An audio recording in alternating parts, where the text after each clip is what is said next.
dying embers of human existence. As the asteroid, a behemoth the size of Texas, hurtles relentlessly toward Earth, the world braces for an apocalyptic end. Deep beneath the bunker, a refuge plunges into the bowels of the Earth. Here the chosen gather, their purpose clear, to preserve the very soul of our civilization. The 35 and 70mm prints that encapsulate the magic, the emotion, and the dreams of generations past. These masterpieces, each frame a testament to the human spirit, are carefully cataloged and cradled in the cavernous confines of the bunker. Perhaps there was room for more. For friends and family yearning for salvation, but sacrifices must be made. The movie nerds stand united, the keepers of a flame, promising a future where the art of storytelling endures, transcending the boundaries of time and space. God help us all.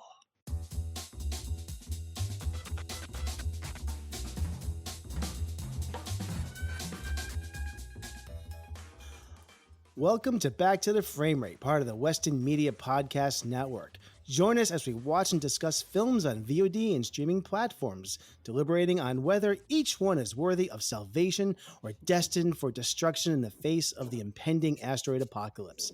I'm Nathan Schur, and accompanying me are the extraordinary movie mavens Brianna Butterworth, Ellie Escobar, and Sam Cole.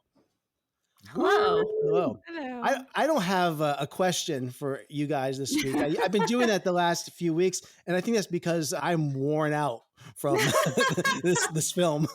Yeah. But I won't spoil my thoughts quite yet.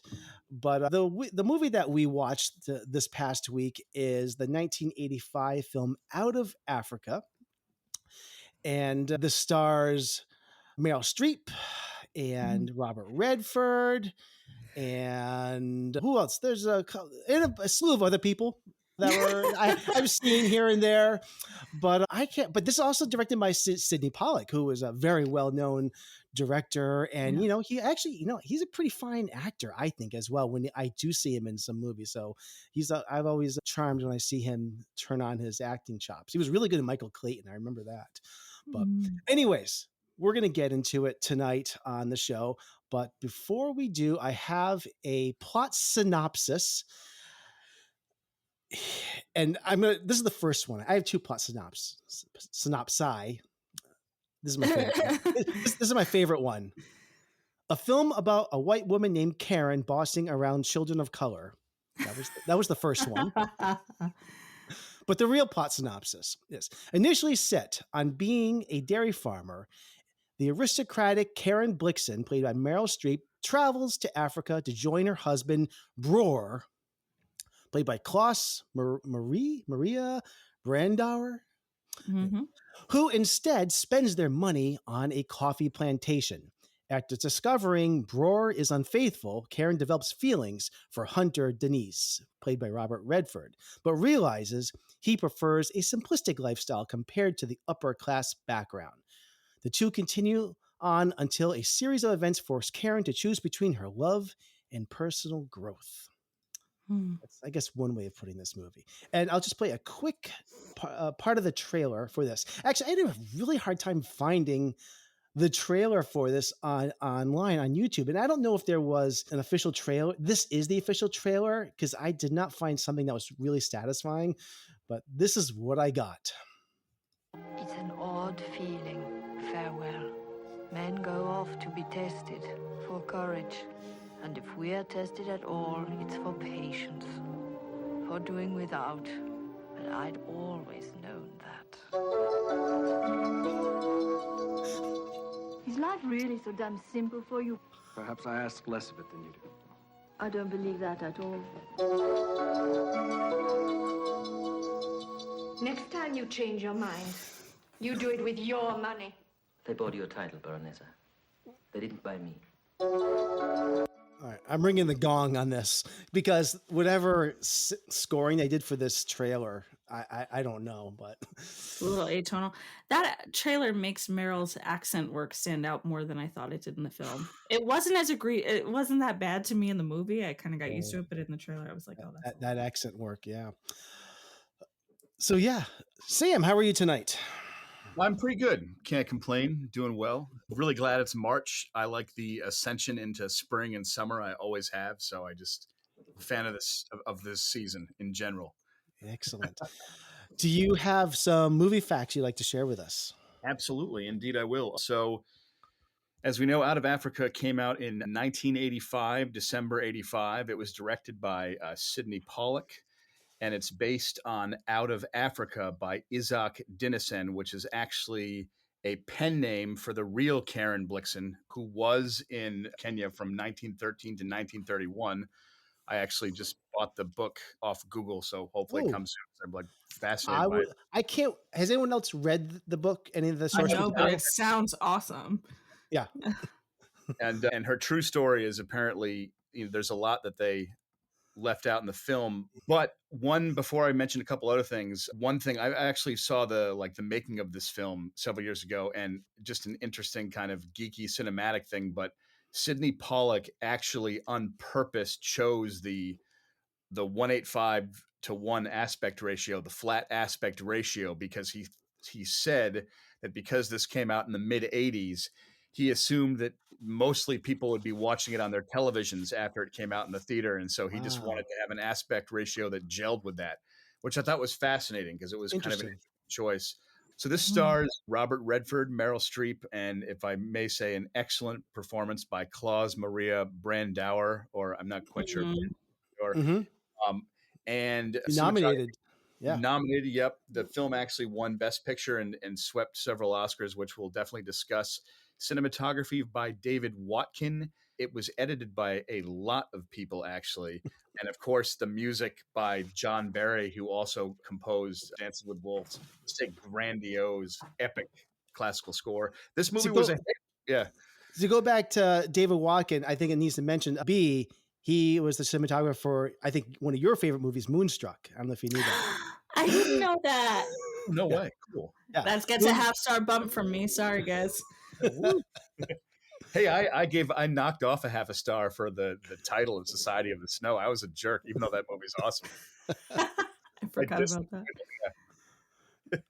Continue, Sam. Sorry. And but it was a box office success. It had a budget of $31 million, which in 1985 dollars is actually like only $5 million less than Return of the Jedi, which was 2 years before. So kind of expensive. But box office worldwide gross was $227 million. So it did well.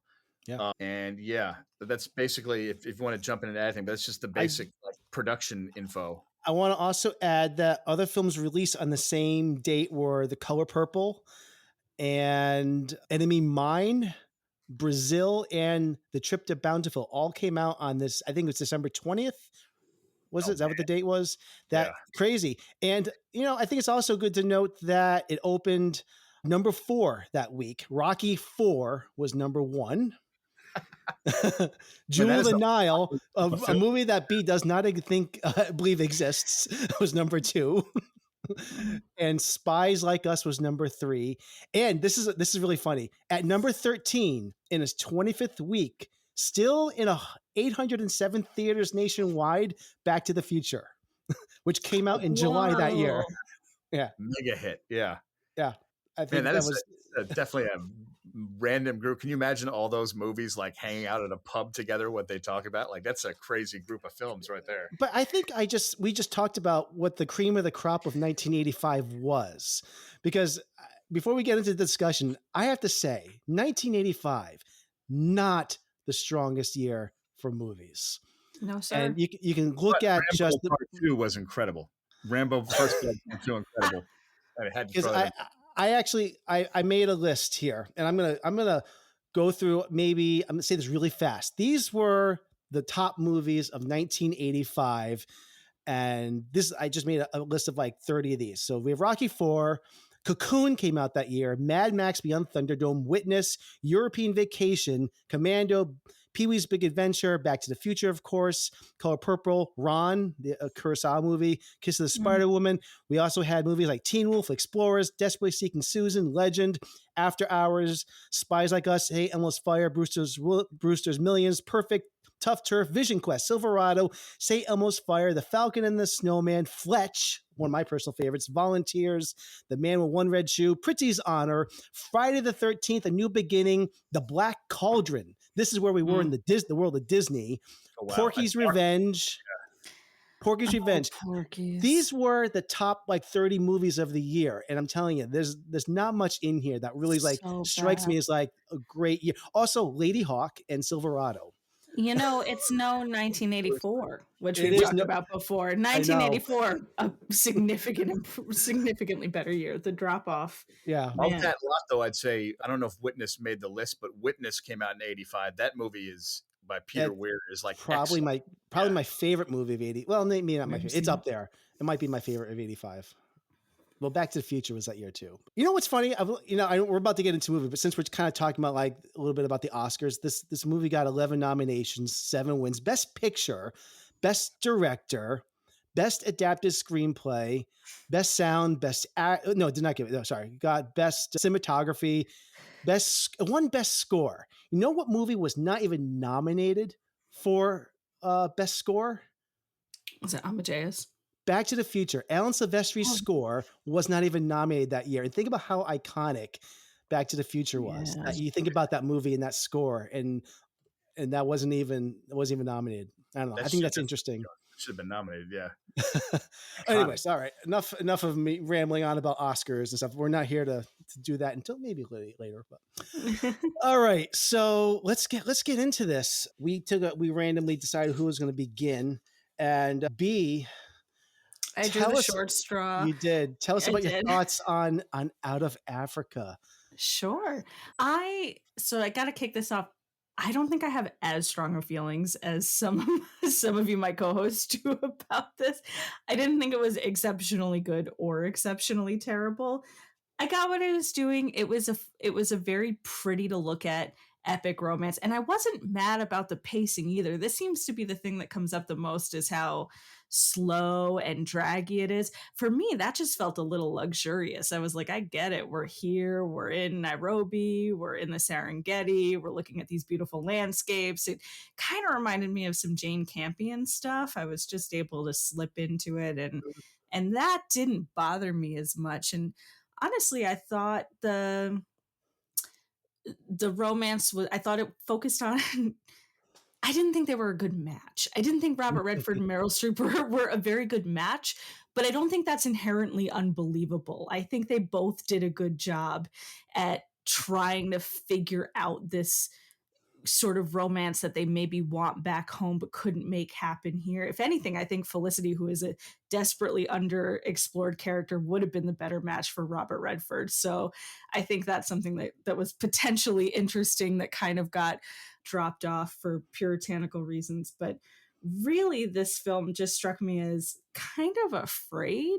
It wanted to be this big, beautiful romance, but all the places where it could have dug a lot deeper into what it sounds like is in Karen Blix's book about colonialism, about the relationship to the Kikuyu tribe, about the relationship to the Maasai. That's really sanded down. And I wouldn't call it a white savior narrative, but I do think it's problematic in the way it portrays Native Africans in the film. And you have a little bit of Robert Redford trying to stand up for the Africans or whatever, but it just struck me as Does he? Pretty hollow. Yeah, well, there's that. Well, we're not going to turn them into little Englishmen, right? But it's really, it's pretty poorly done and sad, and the characters are hollow and they're constantly in service to the white folks in the film. So I would have loved more exploration and toothiness into that aspect of it, especially for a business that fails in the end, right? Like, she's going broke long before the fire. So, I don't love at the end that it's just it's so glossed over and the characters are so one-dimensional. I think that's a real disservice to the film, and it could have added a lot more dimension. So it's frankly racist, but I thought it was a pretty to look at, believable romance. And yeah, I get it. I saw this and I was like, yeah, I get it. I can see slipping into this for 2.5, 3 hours, popping on the couch watching it. I got it. Yeah. Do you have? It was gorgeous to look at, which I know you have feelings about, Nathan, but I really enjoyed looking at it. No, I'm not necessarily disagreeing, but And we'll get to my thoughts in a Sure. moment. So, do you have a rating you have for this? Yeah, I'd give it a 3. Okay. Okay. Okay, so I'm a little conflicted with this film. Full disclosure, I watched this movie twice over the past 2 weeks to try to fully immerse myself in everything. The first time I watched this when I watch a movie, I've done this a few times for the podcast. I'll watch it the first time, take a whole bunch of notes, and do it for the review. And if I have a hard time finding my entry point into a story, I'll watch it again. But this time, I watched it the second time. And what I will say about the first time is I really, like I said, I had a hard time really getting into it. I watched it a second time. I just put the notebook aside and I let this movie kind of wash over me. And I got so much more out of it where I wasn't trying to like review it. And it is a movie I think needs to, you benefit from that type of thing.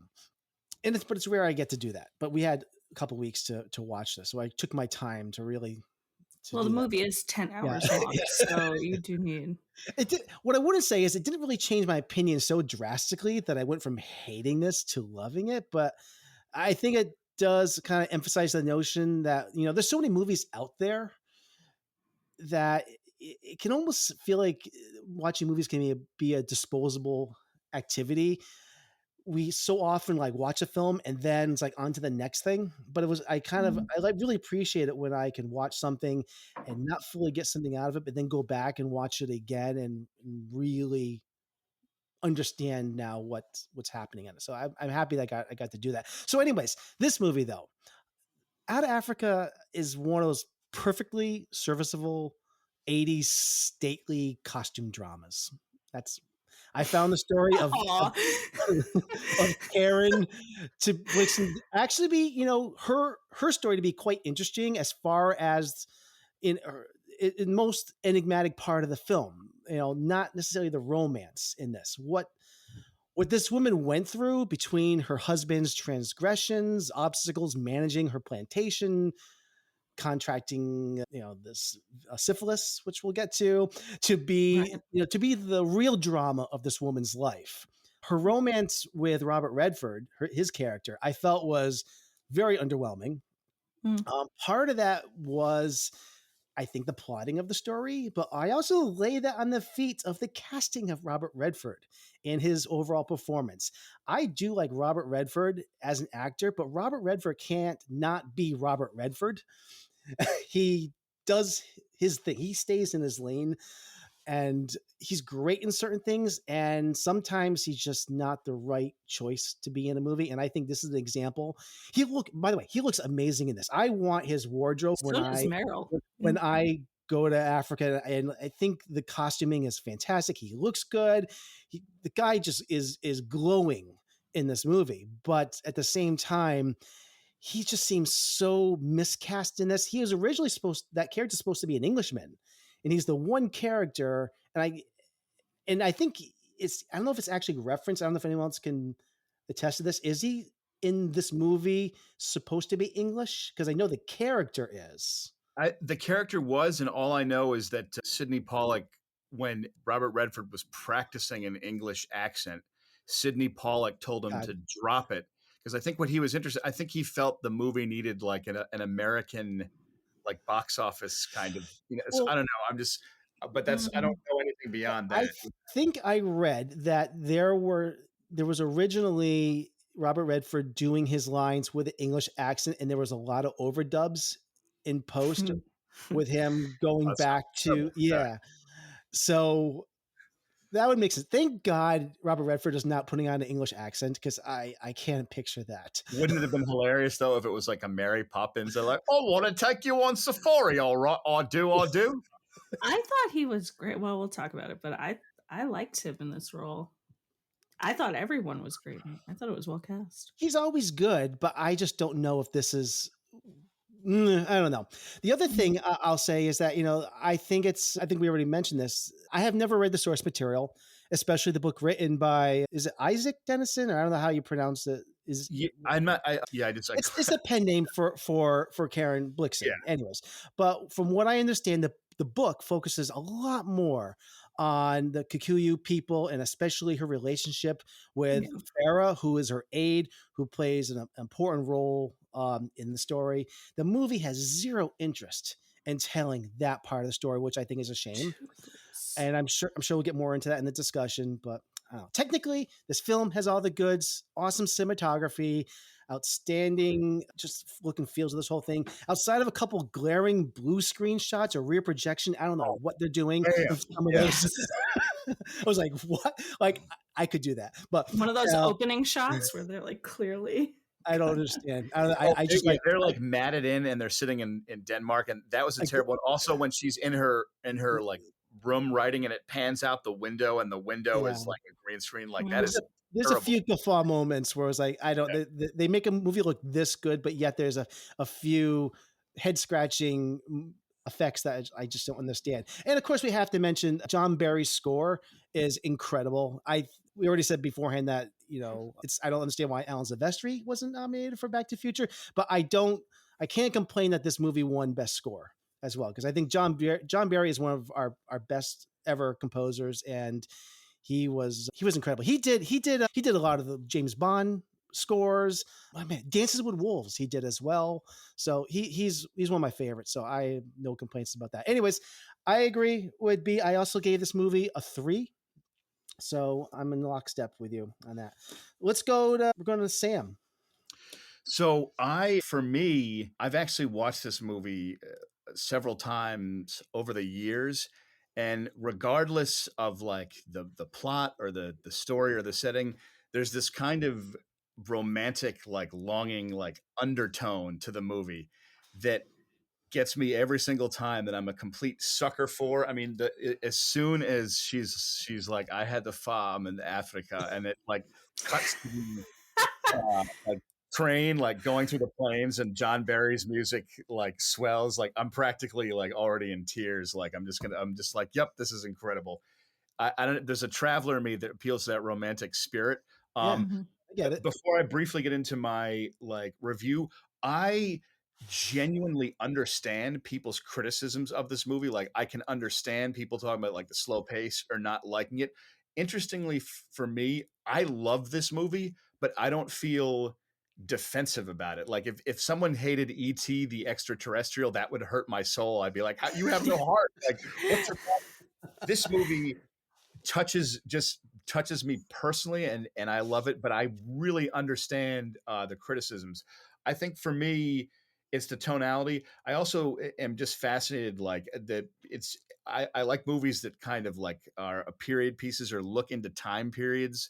And so this is basically like British colonialism in Kenya from like 1913 to 31. I do agree, though, that the movie is very interested in like the British characters and colonials, completely ignores the Kikuyu, even though they're featured in it. And I totally understand those kind of racist underpinnings. I'd say I don't think the movie intentionally does that, but it's for an 80s film, it's very focused on like it's about the British characters, good or ill. But I also I like that movies that like this is a longer film. It's actually 2 hours and 37 minutes without credits, and I looked at that because I'm like a nutcase when it comes to numbers. I just love memorizing it. Like Boogie Nights is 2 minutes. Wait till we get to the English Patient. Yeah. But I like it. I'm always interested in editing and pacing and structure, how a film tells a story like over an 18-year time span. And what you were saying about how you roll with the vibe of this movie, like you get there and she shows up. This movie has different seasons in it.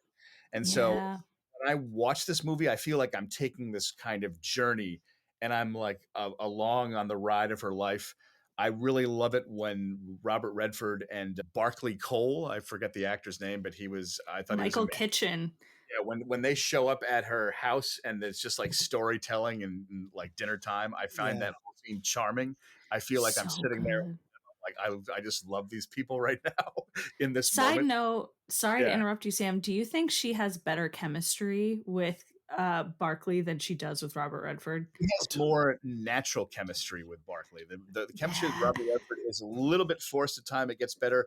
I understand where Nathan was coming from. Personally, I thought Redford was great in the role, and I have kind of too much of an attachment to the movie. So, but like his point, like I can totally see that. I just thought he fit in well, even if he really seems like unbelievably American. Swashbuckling. Yeah, and I want to give a shout out to Claus Maria Brandor, because he plays a character who is a guy that if it was played by another actor, you could easily despise this person. He doesn't follow through. He's like, I'm gonna go hunt, do whatever I want, whatever. I'm changing from dairy farm. We're gonna sell coffee. But the way he plays the character, he knows who he is and she knows who he is, and so like I just find his performance I think he's a really good actor, and I think that was really interesting casting, because like with a lesser screenplay, that guy could have just been like the douchebag character that only exists because he's there to like be in the way, and I just thought he made it like an interesting human being out of him. Yeah, I mean, I love the movie. I feel swept away, and I will say that since we were watching it to review it, I was trying to look in more detail, and my God, these people, these British colonialists in this time period, my God, do those people drink? Like every single scene, they got a drink in hand. Even the doctor, when he tells Meryl Streep she has syphilis, he's like pouring himself a scotch, and he's like, "You've got syphilis." I'm like, man, he's like, what is it, like noon? What's going on here? But it just they cure it with arsenic. Is that what they do? Yeah, exactly. Yep. I just find it love that. fascinating when you know those characters, and I love the scenes with the lions, and of course John Barry's score. Like it's some moments are a little bit uneven, but overall, for me, the movie is an experience there's a specificity to it. It's like this movie is like a fine wine, and whenever I return to it, I like going back to the world of the film. So not perfect, but I mean, I loved it. But again, I really understand the criticisms, and for me, I would have to say I would give it 4.5 stars. Okay. Excellent. All right. I like your take, Sam. Good. Well, to be honest, I didn't like anything about this movie. Not one thing. I don't like the music. I didn't care for the story. Music? Wait. No. You didn't even like the music. No, it's just no. I did not like the music. When you come from the Notebook music to this music, you're like, no, it doesn't ring nicely in my ears. So yeah, let me see what else. The wardrobe is like typical of the era, great, all white and khaki and whatever. It's no color. It's very plain, browns, into that. Anyway, unlike the Notebook, it's got the blues. Oh, very lovely. Anyway, there's a scene in the movie where there's like, instead of the boat and the water and the lake and and the what were it, geese, it was like flamingos and the plane. All right. Okay, I get it. There's Are we reviewing Out of Africa or The Notebook today? I'm just saying, like coming from The Notebook to watching Out of Africa, it just didn't do it for me. First of all, the romance. I respect this take. Yeah. The romance is weak. It didn't pull me in. It's not believable, that romance between Meryl Streep. First of all, the romance between her first husband and her is not believable. The romance between Redford and her is not believable. I'm not going to argue with that. No, it's not. Her accent is horrible. Like, whoever thought that? Oh my God, it was annoying to hear Meryl Streep trying to make an accent. Who was it? English? Danish. Yeah. Oh goodness, forget it. Which is why it's terrible as an English accent. That's like me trying to make an English accent. It's not going to happen. So no, that didn't work. I want to take you on safari. Sorry. No, it didn't work. Okay, so it dragged. I was like, it dragged as much as Always did for me. Okay, and I'm not a fan of Always, so it's like, when is this movie gonna be over? That's my thought. When I cannot wait for the movie to end, and I wish I can just fast forward it to the end and see the end. So you definitely know that movie, it isn't doing anything for me, except for the animals. There's And some good lions. they were real, right? They're not CGI at that time, right? So Yeah, I'm those assuming were they're real animals. that They're was like the impressive. favorite part of the movie for me is the tiny little animals, and I hope no animal was hurt in the process of making this film, Did especially you the like little Ellie, did you cows. like the hippos, the big hippos, and I the love every single animal. I think it was the buffaloes when they got stuck in the car got stuck, and she has to like. Oh, the yak, yeah. Yeah, they're yeah. so cute the way they look at. I love the animals. I love the students in the classroom. All those little children. They're so adorable, and they think I wish they gave me more of that than romance that was not there, because that killed it for me. Unfortunately, there were some scenes that were worth watching, like cinematography wise. Yeah, there were some really nice scenes.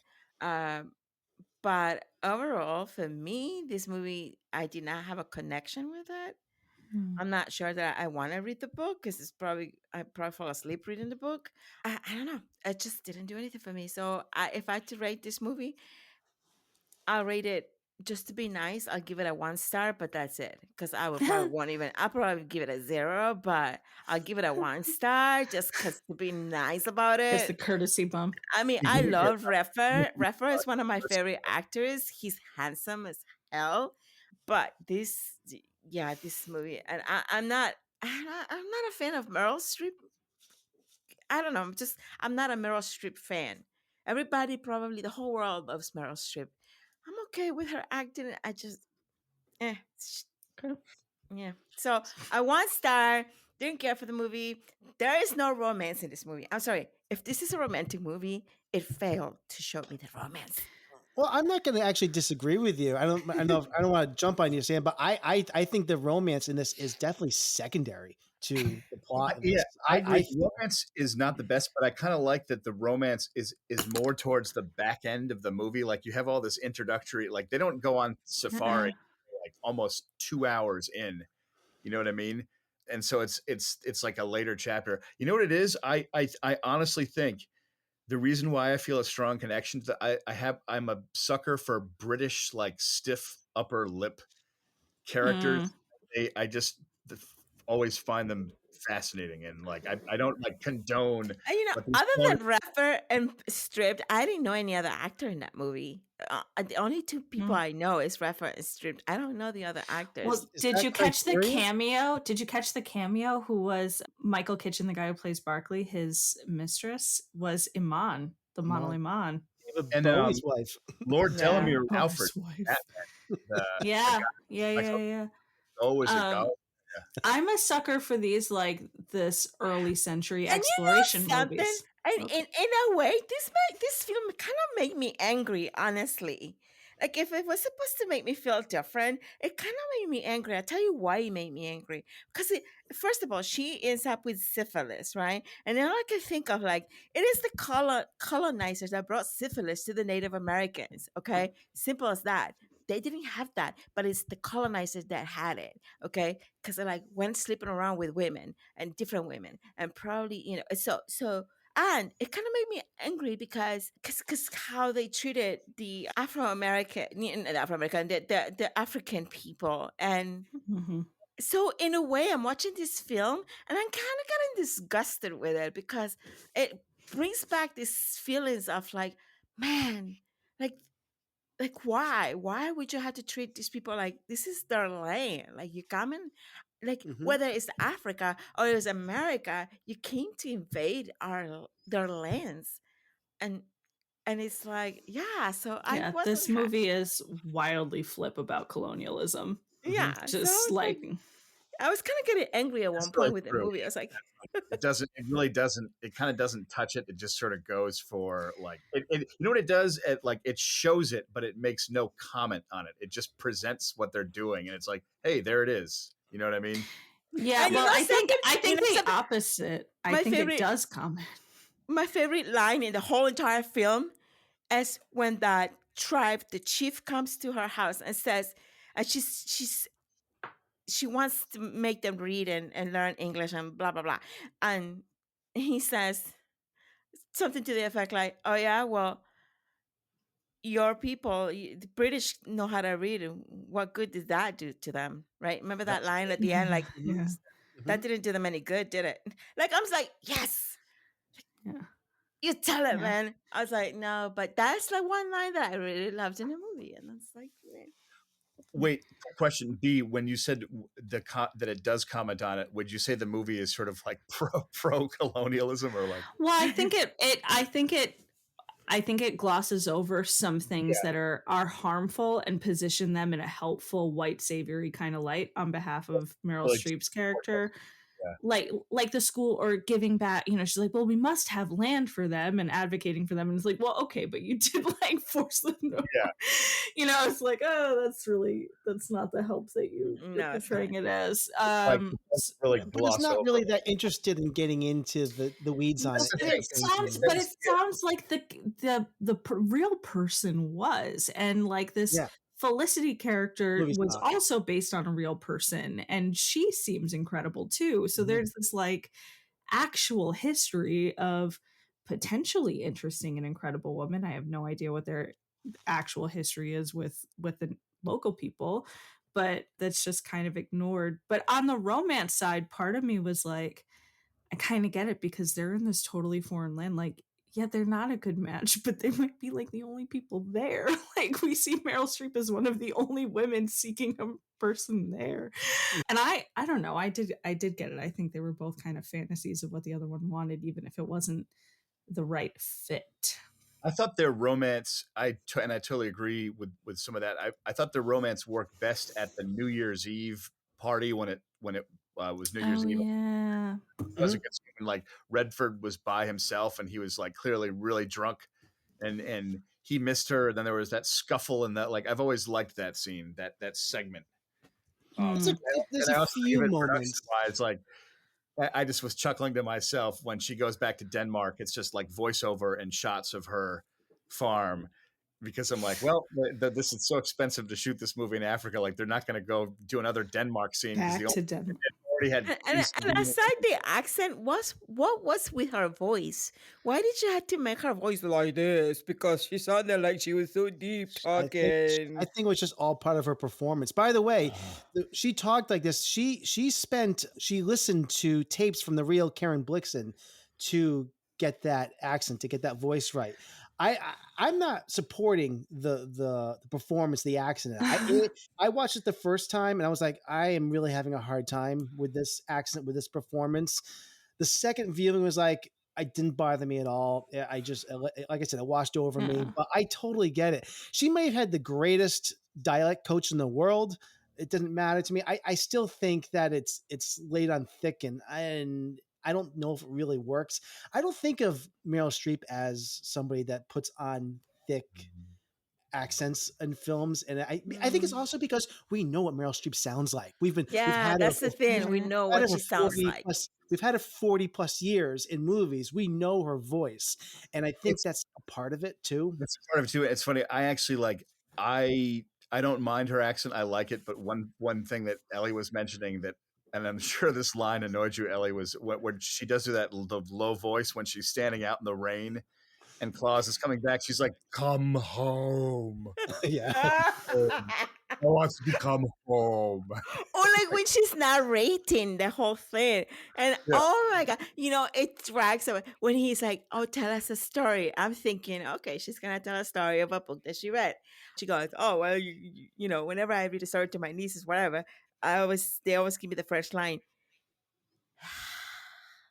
And I'm like, dude, do not tell me stories, please. Because it's like, it gives them the first line and it's like, and she starts telling the story from that one sentence and it drags that moment. I really don't want to hear your stories, lady.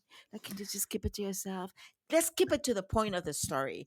Okay, I don't care. I loved that stuff. I was like, oh yeah, spin a yarn for me, Meryl Streep. I'm here on a patio with my gin flip. Like, I was so here for it. Like, I'm definitely towards the pot. Like, I liked Meryl Streep. And by the way, that plate of food was disgusting. Moments where her voice is like, there are a couple funny lines, but like, I love it when she's funny lines in the movie.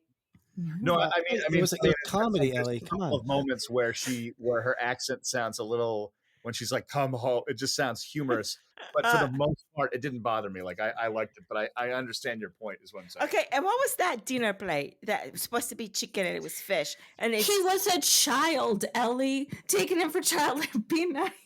and it was like, no, but the food is so like it's like if I was eating my dinner and I saw that plate, I would have been like, oh, that's disgusting. I was not even focused on the food because I was like, oh my God, they brought well, so much shit with them to listen, Africa. the movie was so boring to me that I actually started not listening, but watching in detail all the items in the film. Like the watch There's that so Raphael, much stuff. the watch that Raphael was wearing, or what about the oranges for every scene when they were going in their safari at dinner time? There's always oranges on the table. Like, what's the point of that? Did you start counting how many different hats that Meryl Streep wore? Oh, they were good though. They were some good hats. I'm a hat person, so I really like the hats. I have to give the hats. The hat budget for this movie has got to be up there in like one of the highest budgets of any film ever. I don't think anything in cinema though can ever top Kurt Russell's hat in The Thing. I don't know this movie. You see her hat at the wedding. That was there was actually a great comment on it, right? Like, does that does it keep the mosquitoes out or something like that? It was a funny. Oh, exchange. yeah, maybe the big ones. Maybe the big ones. She said, like, okay, I liked it. There's one scene that I always found strange where like that it's just over the top and I go where like Claus comes up to her and like he dramatically like grabs her by the face and is like, "Be careful," and then he kisses her. Then she kisses back, and it was just like dramatic. Yeah, and very like sudden passion for a couple who had been like, listen, this is marriage of convenience. There was no drama in this film, and honestly, the scenes that were supposed to be scary, like when they were faced with the lions, whatever, they were not scary at all. Like, were you supposed to maybe those lions were shipped in from California? That's why. Also, let me tell you. But I thought it was. It wasn't scary, but I thought it was decently effective. But I've also seen the movie many times. So like the first time I saw it, the lion scenes, now I like know it more like shot by shot. So I'm less emotionally connected, but it's still decent. It's hard for me to watch. It's hard for me to watch actors that are American English and do a different accent. There's another actress I forgot. Oh, I actually want to get to that. Jessica Chastain. She's the Zookeeper's Wife movie. I don't know if you guys watched that. She does an accent in that movie too. And the movie's great. I loved it, but I struggled getting through her accent. It's just, it doesn't work for me. And like I said before earlier, Robert Redford, I do think was maybe not, as much as I do like Robert Redford, I don't know if he was the right choice for this. This is 1985. Who else do you think they could have? I'd like to ask the other hosts here what they think. I actually have a couple names I wrote down here as potential alternate casting. And if you had to pick, like, would it be an Englishman or would it be another American that could maybe do a better accent? Do you have any thoughts on this? Who might be better, Denise? I have a few ideas. Someone who immediately comes to mind is Burt Reynolds. Really? No. But I was I was gonna go with the Back to the Future scientist there. Christopher Lloyd. Lloyd. Yeah. Interesting. Yeah. Wow. I would not have gone there. Very, very different. Yeah. I would, in a romantic relationship with Meryl Streep. Yeah, I probably would have loved him a lot more than. It'd be funny though if he's in a romantic relationship with Meryl Streep, but as Doc Brown, like he's the same. He's like lions. That would have been maybe that would have been a better film. 28 gigawatts. That would have been a better film, Sam. Like, great Scott! What is it? World War I has started. B, do you have any other alternate casting for the Robert Redford character? I'm curious. I'm kind of looking because I've never really thought of actors by year like this, and I'm wondering, Sam Shepard. Well, I think it's the whole like Days of Heaven thing. Yeah. I kind of like that he's American because I think the cowboyish optimism that he has in this film is uniquely American and very not British.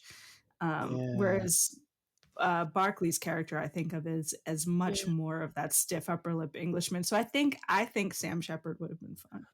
That's I what could think of I love Barkley because of his stiff, like that actually just portrays him so, especially when So he's dryly, you know. so Tyler, like when Meryl Streep comes out in search of her husband, he's like, What are you doing out here in the field?" He's like, Right, I tried." I think I'm trying to think. So Robert Redford, he's maybe 80, they he's should have done 87 now. So he was so he was like 48. Yeah, Meryl Streep was 36. So the only person I was actually really thinking about this who it would be, and only names he'd be a little bit younger than Meryl Streep, but I think Mel Gibson would have been okay in this role. Oh, interesting. Yeah. And he probably would have nailed this, playing that swashbuckling type of character. Totally. He might have added a little more humor to it too. Jeremy That's a good Irons. call. I wanted a Brit. I would have had Jeremy Irons in this back in the mid 80s. Even I think it'd been really good. And then we have a Brit in this. And Sam, you'll appreciate this. Roger Moore. No. Be like, shoot the lion. No, let's let her get a little bit closer. Roger Moore. Why not? He's in his mid 50s. You know, he's kind of. This is right before. This is right before. Is this the same year as Vito Kill? He probably wasn't available. They probably asked him. He'd be great at that scene when he's walking by the train at the very beginning, like carrying Irish. He's like, "Shoo, get them off the train! It's my Limoges!" And he'd be like, "Oh, that was so gross." Yeah. Well, if they really wanted an Englishman, maybe they should have put Daniel Day-Lewis there. Well, he would have been really young. Would have been how old would he? Oh, he'd been in his 20s. Yeah, but see, that would have been a much juicier romance if they had a younger man and an older woman. I would have been okay with anything that would have spiced up that romance. I would have been okay with, because I like you, Ellie. I'm not as down on it as much as you are, but I really did not feel the passion between them as much. I think Meryl Streep is actually doing very good work in this. I think Robert Redford I'm just showing up. I'm going to play Robert Redford like I do in all my movies. And he's just doing his thing. Don't we like that? That's the thing. I do like that. I do like that. I just felt like he just walked off of, wardrobe and like, here, put you in this whole thing. You're gonna look great. You're ready to go. And I just didn't really buy it. I don't know. Maybe they should have put Harrison Ford there. He could have done it. He was really good in Witness. It would have been a different energy, but not that far, not that different in a lot of ways. But non sequitur. Speaking of British and American, I'm just glad that they never casted an American actor as James Bond. Maybe Clint Eastwood too.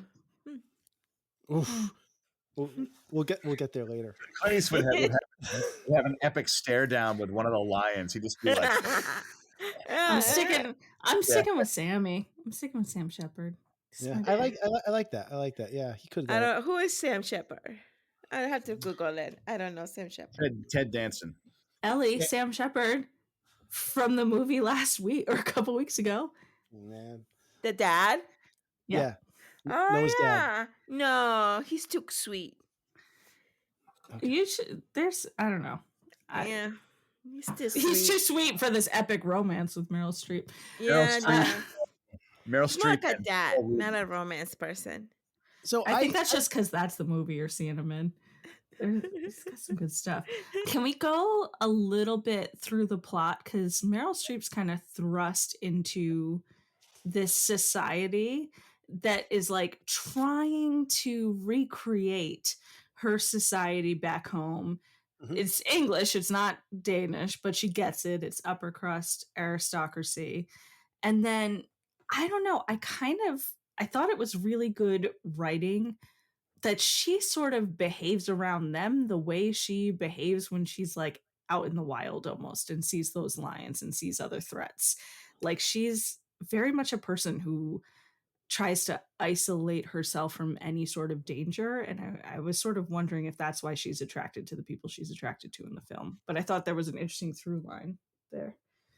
I could see that. Yeah. I mean, that almost sort of adds more sense to her, gravitating towards Robert Redford in a sense.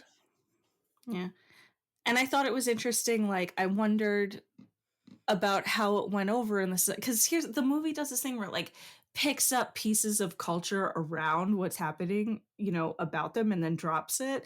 So, like, here's this woman who's a newlywed having two guys at her house overnight drinking, having dinner, and it's the best scene in the movie, I think. And then, like, there's no mention of how that's reflected, what that does to her standing in society, what that means. Like, that just gets kind of dropped off. Yeah, I mean, it's kind of interesting because this is I think it just reinforces her as like showing how her the I don't know. Is there an undercurrent of feminism that isn't really explicitly stated in this? I think that so. I think is really strong. This might be the most Yeah. feminist movie we've watched on the show, on the whole podcast. Actually, Yeah.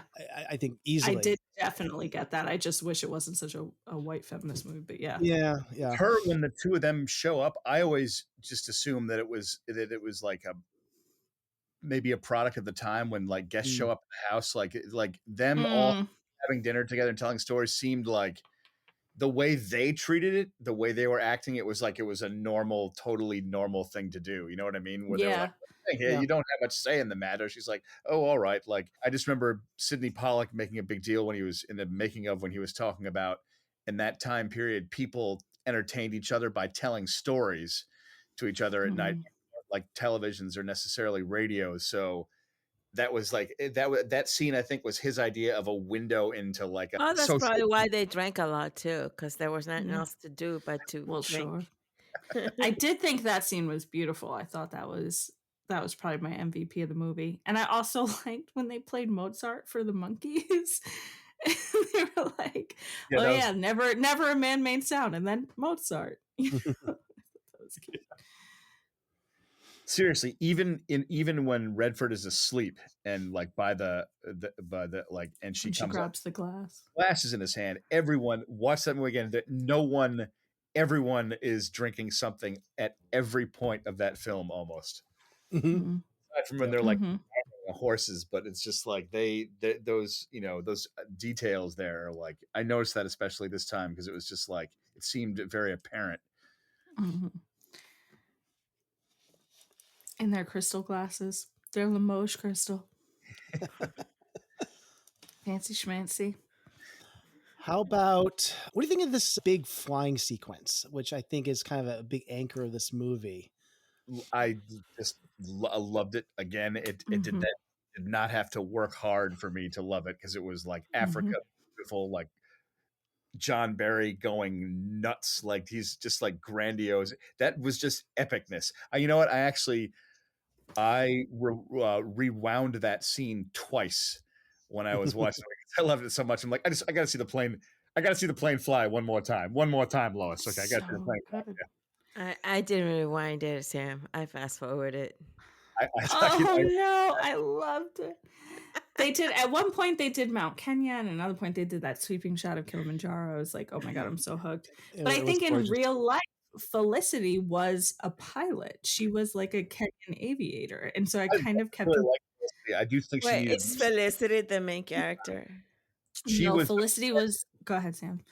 Oh, sorry. She's a friend that comes over and to like Meryl Streep's house, and no one's there, and she's like, I want men to like me, but am I supposed to be taken? But I want to be left alone. And then she's like, you can call me Karen.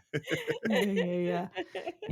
Part of me was like, that's super queer coded. Part of me was like, this is the queerest part of the film for me. Like, I think you should call me Karen. I was uncertain of her. I'm like, is she? But I didn't. But the movie never really. Then she comes back. It doesn't explore anything else. It drops a lot of threads. It drops it when he comes back in 1919 after syphilis. Felicity is like married and like, hey, life is grand. Yeah. You know, this speaks to something. You know, you mentioned it earlier. This takes place over 18-year span.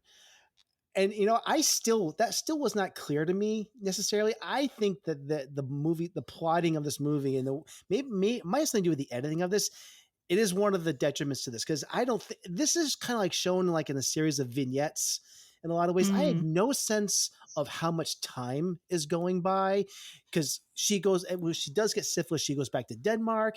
Sometimes Denise goes flying off, sometimes for like a year or two. I have no idea how I long people yeah. are gone for But and how didn't much. you notice? Didn't you notice that she got a haircut? That Yes, should tell you Yes. something. after You know, 18 The years, end, she got a haircut. nobody ages except especially like the children from the Kikuyu tribe. They're like, except for somebody has like kind of like a little mustache. He looks exactly like he's still 10 years old, you know. But True. Like I was gonna say, like I know I I had a totally hear problem that. with that. I found it like the way time moves a bit dreamlike. I will say that Yeah, first part, like 1913 up to New Year's 1919, that seemed to move pretty normally to me. And like they marked the passage of time. Like first she's going through Nairobi on a horse, and then like the automobile gets Yeah. introduced. That's a cool shot. But I feel like once she is on safari with Robert Redford, the whole third act of that movie feels almost like it could have been one long weekend, and I'm wondering if that was yeah, supposed to be like 10 years of time. I will say mm, the passage of time I noticed the most is Barclay Cole when he died, mhm. and he looks worse over the years. That you really feel his arc, and you feel like the Mm. age of him, and finally mentioning His his name, death hit me. Michael Kitchen, actor Michael Kitchen played Barclay Cole. I thought did an amazing job. He was seemed to good. age His properly, yeah. his death really hit me. You know what would have been a good marker for time that again, I don't think they explored this too much. And actually I'm kind of grateful for this because I think a lot of other movies would have dove a lot deeper into this and I would have been bored to tears. The war, the militias, that sort of like that's quick. That's a Did it, quick did, sequence. did it happen? I don't remember. Yeah. So like Called to town because and- World War One and like the East German push or what it's called. Yeah. Mhm. Yeah. It's so Yeah, brief. no, exactly. So they're like responding to the malicious need for supplies and stuff, and all the men are going off. And I just think other movies would have really honed in on that as like a bigger deal and used that as a driver for more character development. And this is really just talking about the sort of fraying that's happening in the relationship with Klaus and Karen. But it was like quick. It happened fast. Yeah, World War One comes in on the edges of the fringes and like bleeds in a little bit, and then the story goes on.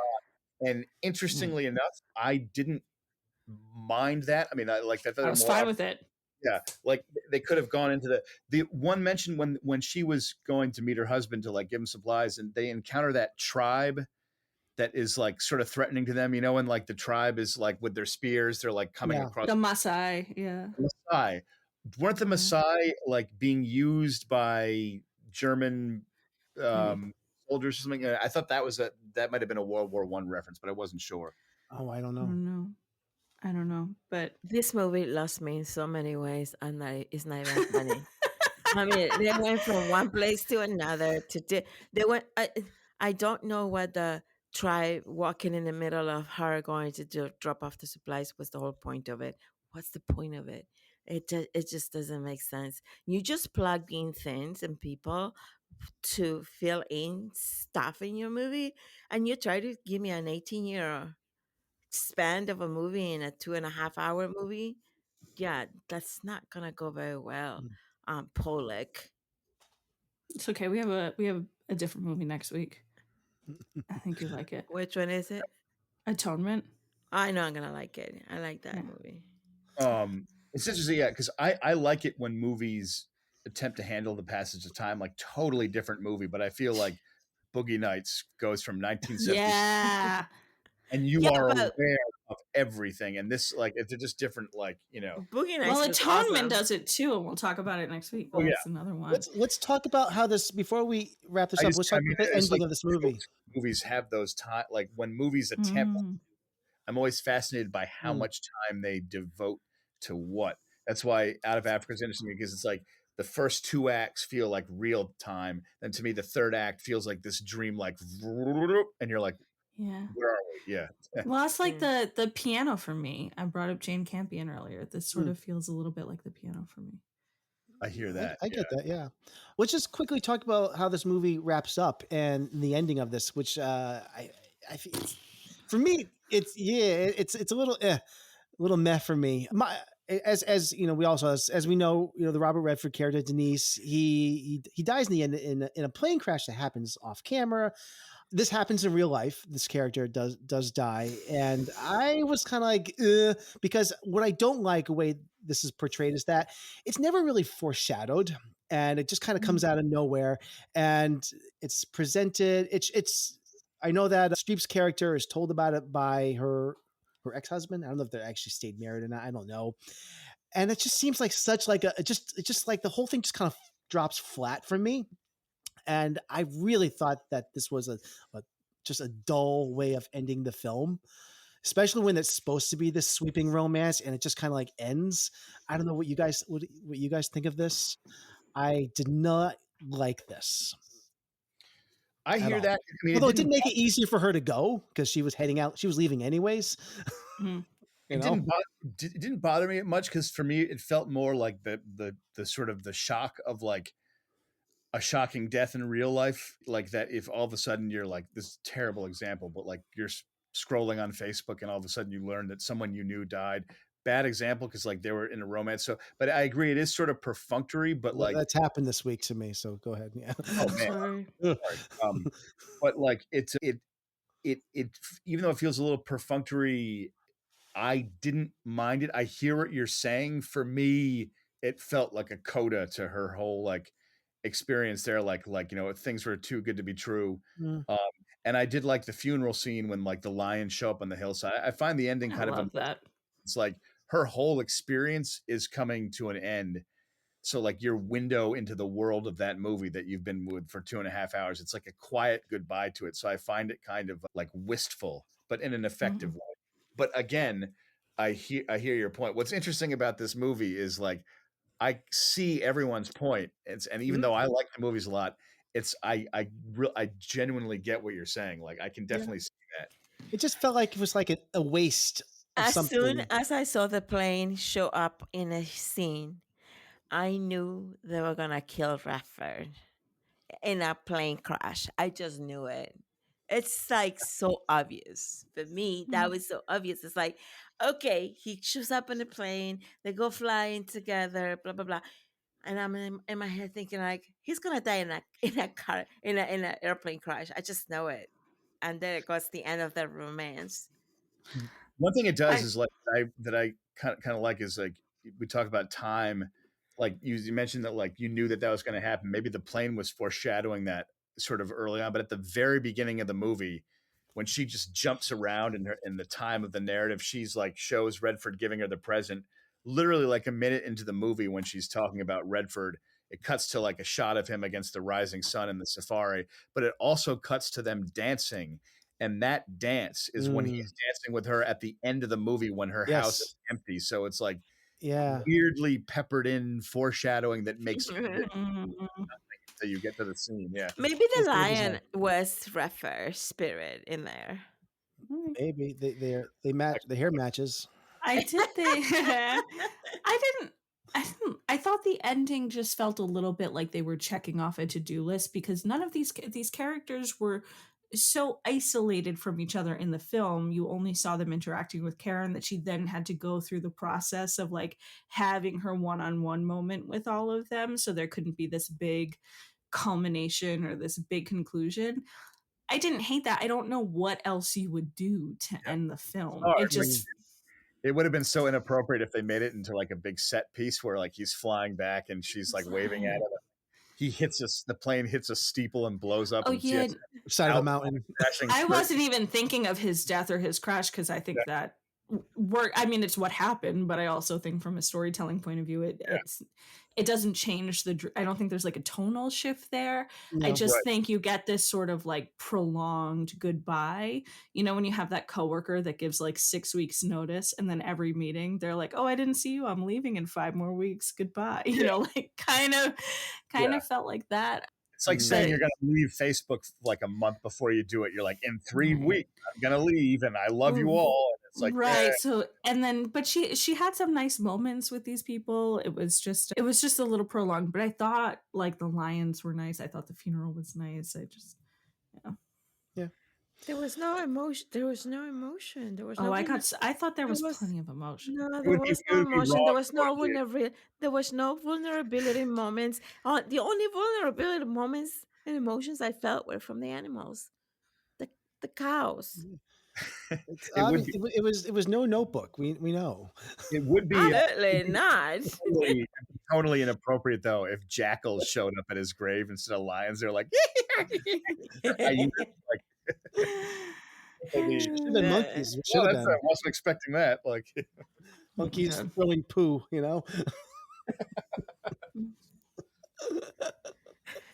Anyway, all right. Monkeys selling poop. What you throwing said? poop. You know. Oh my god. Let's take a quick break here. I'll do my little housekeeping, and we will get to our wrap up here. Before we get to that, I just want to thank everyone for tuning into our show. Your feedback would be greatly appreciated. So if you agree or disagree with our opinions on Out of Africa, let us know. Email us at backtotheframerate@gmail.com. You can also find us on social media on Facebook, Instagram, Threads, and TikTok. Our handle is Back to the Frame Rate, and on Twitter, which is Back Frame Rate. You can sign up for our monthly newsletter, Frame Rate Monthly. And to do that, just send us an email at backtotheframerate@gmail.com. Also, the best way of helping us grow is to just spread the word about our podcast. Tell your friends, family, your pets, your coworkers, I don't know, anybody you know, and tell them to check out our podcast and leave a rating and review. That's the most important thing. We love reviews. So thank you very much. All right, let's get to our MVP. Very important. We're going to begin with B. What is your MVP of Out of Africa? It was that dinner scene with Barkley and Redford. It's so good. Okay. I buy it. I guess I'm next. My MVP. Here we go. My MVP, Simon Trevor and Jack Colfer. Do you know who these people are? Mm-mm. Neither do I. All I know is that they are both the second unit directors for this film. And I have no idea how involved they were in the process of capturing those gorgeous vistas of the African landscape, but I'm crediting them.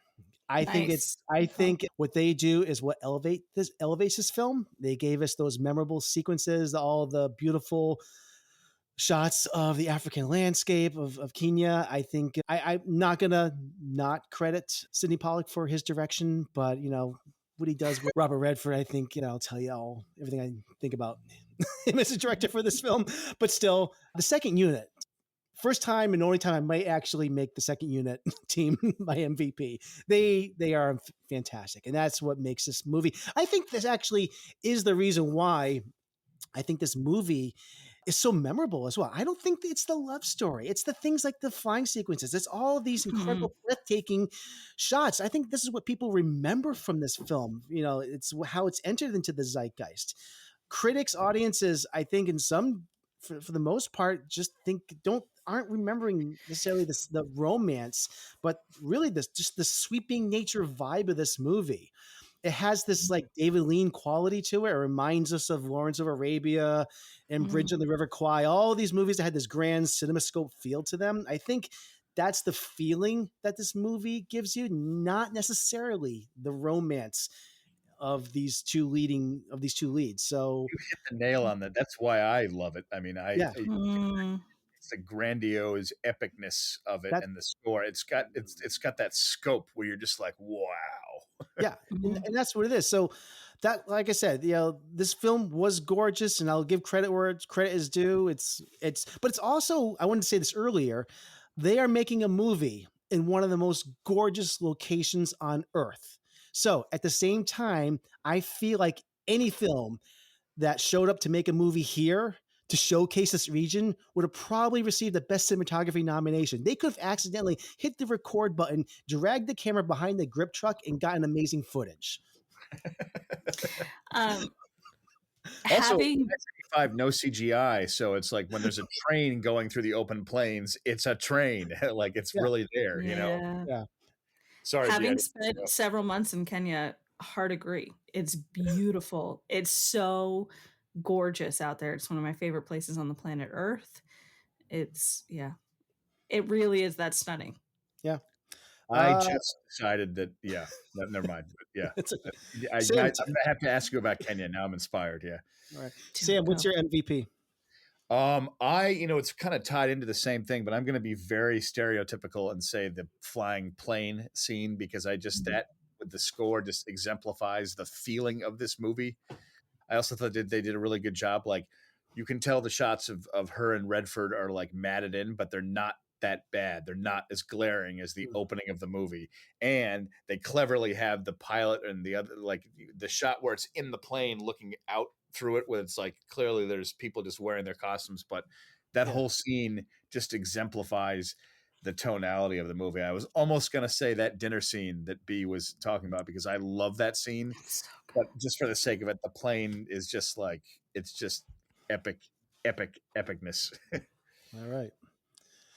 Ellie, what's your MVP of this movie? Yeah, I think it's gonna be the one where it's gonna be the one where they're actually she's gonna go drop off the supplies, and that tribe walks by, like five people walking by at the end. Yeah, that's the MVP scene for me, because I don't know, no idea what's the point of that tribe walking by was for. So that's the MVP. I thought you were going to say the hippos. No, that's just that's I such the animals are just so ugly. The animals are just so ugly. They don't even deserve an MVP. But that scene just got me, man. That's just Well, I don't know if you noticed that scene where that tribe. What was the name of that tribe, by the way? The Maasai. Maasai. So that scene where the Maasai is coming at Adam coming toward Streep and then passes off to right. Shot for shot, pretty much mirrors the scene early in the movie where she's at the standoff with the lioness. Mm-hmm. So I think there's supposed to be some connection to this threat that's out there, that's this imminent danger, but yet it goes off to her right, sort of like. And yet, I did not find or feel the danger. So I don't know. Yeah. Okay. That scene. I'm not saying it was successful. I'm just saying that's what it was trying to do. When that scene when she goes off on the journey and like the Maasai pass her, the way that scene opens, you talk about the second unit, like it's just a regular dialogue scene on her farm. She's talking to the general and literally says something like, "Where is my husband?" And then it just cuts out of nowhere to this huge, like wide vista shot where you see her like team moving through the plains, and like John Barry's score swells out of nowhere. That always takes me by surprise, that cut. I'm always like, wow, here we go. Like it every single time I'm not expecting it. You know what? I got a sense in this movie that Meryl Streep plays the wife that always wants her husband to be around. And she does the same thing to her lover, Redford, at some scene where he's like, why are you always leaving? The husband, why are you always leaving? And I'm like thinking like, can you just like, why is she so not independent? Like, why? I feel like she wants to. I feel like she wants to control that sort of. I don't know, like the type of women who has a husband and is always asking the husband, "Where you going? Why are you going? Stay with me." I think it's because maybe I come from a different status where I don't really care if you go. I don't care. Just like even when I was married, I was like, I'm gonna go out, like whatever, go. And to me that the idea of having to keep a man in your house for you, I don't know. It doesn't. Something there didn't grab me. So okay. I think that's like an example that you were talking about earlier, where the film's not great at showcasing the passage of time, because they weren't gone like for the evening. They were gone for like 6 months to a year. Yeah. And I think she just wanted some like regular, companionship. It doesn't show it that well. Yeah, maybe that's the difference. He's like, when will the rains come? Like Sabu, it's many days go by before the rain, and he's gone for like months. Maybe that shot where, like you said, it was similar to like the lion approaches and the Maasai's approaches. I think like the connection there is that maybe she's getting stronger, or she's like, I see what you're saying there, but it's like the same feel to it. I think it's supposed to mirror that and showing her development in her strength somehow. I don't know if it works. And also it's kind of problematic that they're comparing a tribe to animals also. So yeah, I think we need to let's wrap this up. Let's get to our decision if this movie is deserving to come into our vault or purged out into the asteroid apocalypse. We're going to begin with B. Ooh. Let it go. I say no. Okay. I'm also going to say no, and I'm sorry to yuck anyone's yum on this podcast, Sam, but I am I think there's other movies like this that do it better. So I also say no. I don't stand a chance here, but I'm gonna say yes. And... Okay, it's been noted. Ellie, I think we know what you're gonna say, or you might surprise us. Purge it, burn it, kill it. Out. All right. In another. Already gone, never to be seen again. Maybe in another planet. I don't know. Let's give it another one. just to make sure. That was for the second reel. Oh, sorry, I didn't mean to cut you off, Ellie. It doesn't matter. It's fine. All right. All right. Well, that is our show this week. Back to the Frame Rate is part of the Western Media Podcast Network. We also wish to thank Brian Ellsworth for our show opening. On behalf of all of us, we bid you farewell from the Fallout Shelter. Your presence in our underground sanctuary is truly appreciated. We are truly sorry you cannot join us, but we want to express our gratitude for your company. If you are finding solace in our discussions, we kindly ask that you please subscribe and leave a rating and review. Your support is the beacon of light that brightens our confined space. Head on over to Apple Podcasts or iTunes, Spotify, whichever portal connects you to our broadcast, and share your thoughts. Until we emerge from the fallout, stay with us, keep hope alive, and keep those reviews coming. This is the end of our transmission. Back to the Frame Rate, signing off.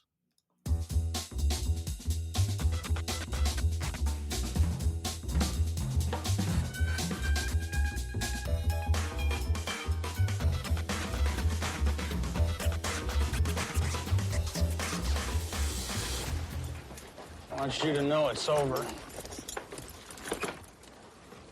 Well. Bye. Bye.